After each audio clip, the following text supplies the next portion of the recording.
This is the Dubai you know. Skyscrapers, influencers, crazy money, mega projects, endless construction sites, and at the great international hub, a symbol of wealth, opulence, and luxury, a success story built from scratch in the middle of a desert. But if you look beyond the surface, what is below is much more interesting. Behind the gadgets and luxury, Dubai is a money-making machine, driven by a strategic vision, careful planning, and some really smart decisions. This ended up creating a unique economic model, radically different from the way most developed countries earn their money. This helped Dubai become the first Gulf economy to succeed after oil ran out, but now, something has changed. After decades of hard work, Dubai's economic engine is under serious threat for the first time. If the Emirate wants to survive, it must change radically and very soon. So how did Dubai become so prosperous in the first place? Why is this no longer enough? And what is the future of the Dubai miracle? Now let's return to the birth of the Dubai miracle. To understand the problems Dubai is facing, we need to understand how it got so rich in the first place. This story begins in the 1960s. At the time, Dubai was a small, poor city and a fishing village, very different from the city we know today. Then, two important things happened. As in many other places around the Persian Gulf, Dubai has found oil. Although its oil reserves are very small compared to other places in the region, it still meant that the small town suddenly had a lot of money at its disposal. Secondly, Dubai got a new leader, Sheikh Rashid bin Zayed Al Maktoum, who had the vision of Dubai as we know it today. The Sheikh realized that, unlike his neighbors, Dubai's oil reserves were not large enough to last very long and that they would run out in just a few decades. They had to be extremely smart about how they used the oil money while they had it so they could survive once it was gone. It was an example of a strategic vision, especially since Dubai was surrounded by other Gulf states that were spending money left and right as the oil money started to arrive. The Sheikh used the money to quickly start building the infrastructure that Dubai needed to connect with the rest of the world. First the roads, the airport, the hotels. Dubai was lucky again. Until now, there was another city in the Middle East that essentially occupied the position that Dubai occupies today. A city where Western companies had their regional headquarters, a city with restaurants and luxury boutiques where the rich and powerful of the region came to have fun and spend their money. This city was the capital of Lebanon, Beirut, also known as the Paris of the Middle East. But in the 1970s, things changed when the Lebanese Civil War broke out. Suddenly, Beirut was wiped off the map, and the location of the multicultural capital of luxury, pleasure, and money was empty. Dubai knew this was its chance. The ruler of Dubai has relaxed laws to allow Western banks, accounting firms, and law firms to set up branches in the Middle East, providing them with a safe and Western-friendly environment. All the money that was parked in Beirut started to be transferred to the banks in Dubai, where they now had all these professional services right in their backyard.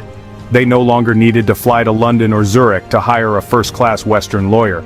To make things even better, the ruler of Dubai quickly expanded the local airport and launched his own airline, which not only made Dubai more accessible, but also diverted traffic from other airports in the region and turned Dubai into an important air hub for the entire Middle East and North Africa. This allowed it to attract even more tourists who came to spend their money in Dubai in an ever-increasing range of shops, hotels, and restaurants.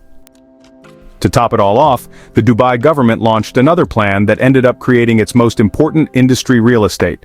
Since the mid-1990s, Dubai has started attracting millions of cheap Indian and Pakistani workers for construction sites and has put all its remaining oil money into building a huge amount of real estate, following the rule if you build, they will come. And it worked.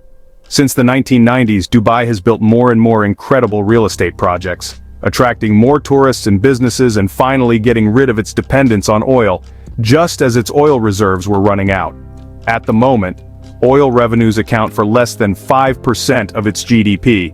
So this is the secret of Dubai's miracle: the construction industry and an ecosystem of companies surrounded by tourism and retail, which lives on tourism and banking and financial services provided by foreign companies for the elites of the Middle East. This is a completely different model from the way the most developed economies work. Unlike them, Dubai does not really have significant natural resources, with a few exceptions, nor large global companies. It is almost entirely dependent on foreign investment. Although this model has worked for Dubai so far, it probably won't work much longer because the context in which the Emirate was able to do it has changed. And not in a good way. The world has changed. The problem is that Dubai has been both lucky and unlucky not to have as much oil as other places in the Gulf. On the one hand, this meant that he had to work hard to get money in different ways, but on the other hand, it was a big advantage since all the Gulf countries spent their oil money in Dubai, and the city practically did not face competition in what it offered. But the situation is changing, and it is changing incredibly quickly. According to the latest IMF reports, the Gulf countries are in very serious danger of using up their money before they run out of oil, because global oil demand is likely to decrease much faster than previously expected, and because their gigantic expenses are becoming more and more disproportionate by the decrease in their oil revenues. According to the IMF, the Gulf countries could exhaust their financial reserves as early as 2034, which represents a huge risk for their future economic survival. This means that they have to completely restructure their economies, and that they have to do it much faster than they thought, otherwise they will face quite unpleasant scenarios. The oil-rich countries are well aware of this, which is why they have all announced big plans to restructure their economies and get rid of their dependence on oil in the coming years, such as Saudi Arabia and its Vision 2030. And this is very, very bad news for Dubai because the solution that all the Gulf countries have proposed is essentially to copy Dubai's economic model in exactly the same way. So all these countries are now opening up and relaxing their laws and regulations, trying to attract tourists and put huge amounts of money into grandiose construction projects, basically everything that Dubai has been doing successfully for decades. But this means that Dubai will no longer be the only country in the region to offer all this. Instead, he will now have all his neighbors trying to do the same thing. This essentially means that the supply and demand in the Gulf will completely change in the coming years with serious consequences for Dubai. This will most likely threaten the rest of the mainstay of the Dubai economy, the real estate and construction sector. Long before the huge expansion and grandiose projects, Dubai's projects were financed by Dubai's oil revenues.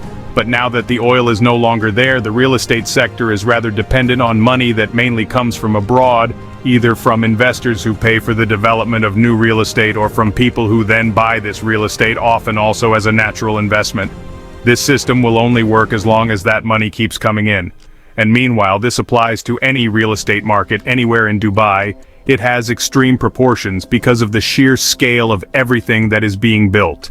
With 3.5 million people, Dubai has built on average more housing than London and New York combined. And this imbalance is further increased by the fact that 90% of the population of Dubai is made up of foreigners who have come to Dubai to work. Since it is practically impossible for them to ever obtain Emirati citizenship, they will leave one day. This means that most apartments in Dubai are purchased as a temporary investment rather than for lifelong home ownership. And the demand could never be supported by the local population. This makes the entire sector extremely vulnerable. If the performance of the other two parts of the Dubai economy collapses, and the attractiveness of Dubai as a place to work and invest disappears, the real estate sector is going to collapse. And now the advantage of Dubai is that it has a fairly competent leadership that has already proven itself by being capable of strategic thinking and planning for the future.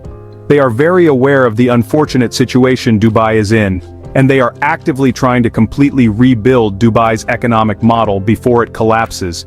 That is why in January of this year, they announced their new economic vision, which essentially consists of transforming Dubai into a real economy based on local companies, technology, and an educated population. But it would have to be done very quickly, and it would be incredibly difficult at this stage, because Dubai is completely dependent on foreign workers and foreign money. The local population is very small and does not have the advantage of a quality education system, a developed industry, or a highly qualified domestic workforce. This does not mean that Dubai will collapse tomorrow, in a month, or even in a year. He has already shown himself to be remarkably resourceful, and the Dubai government is actively trying to find a way to avoid problems on the horizon. But one way or another, it's the end of an era for Dubai. He will either manage to completely transform himself or his miracle economy may not last very long.